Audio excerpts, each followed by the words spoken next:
And when they happen in a place like this, on the Green Mile. Enfin, on peut parler d'un bon film là. Là franchement, il y a rien à redire. Là pour le coup, on est sur de la masterclass. Là franchement, c'est nickel.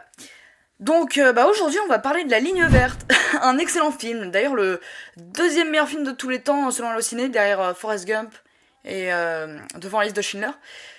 Et je suis pas d'accord, mais quand même, faut dire, le film il tue et il défonce. Et du coup, si vous l'avez pas vu, voyez-le. La Ligne Verte, c'est une adaptation d'un bouquin de Stephen King. Le film est sorti en 1999, c'est réalisé par Frank Darabont.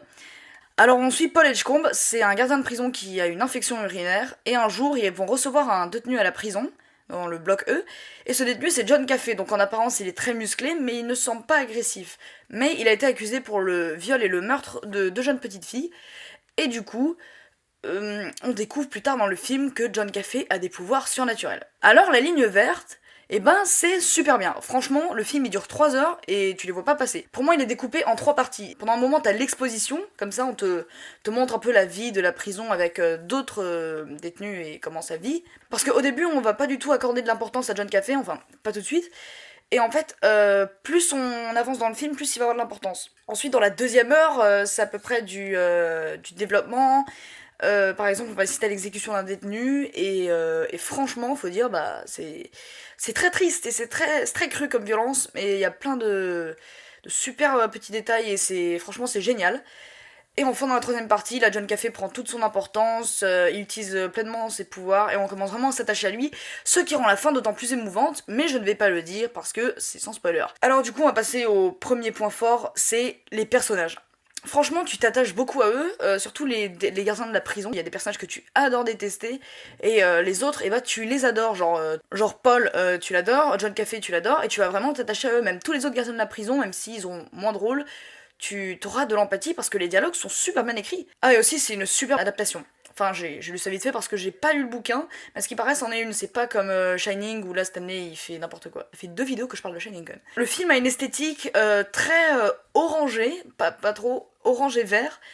Oui, parce que en fait, si le film s'appelle La Ligne Verte, c'est parce qu'en fait, le sol de la prison est vert et du coup, c'est le chemin vers la chaise électrique. Franchement, j'ai rien à redire, c'est quasiment parfait, la réalisation c'est génial.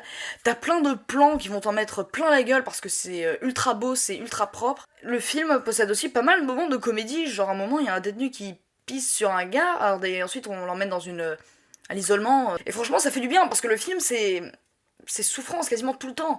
Moi j'aime bien les films sombres et dark, mais quand c'est tout le temps que ça, ça me fatigue un peu. Petit défaut, je sais pas vraiment, mais c'est la musique. Moi, elle m'a pas marqué, voilà. Je trouve pas que c'est vraiment incroyable.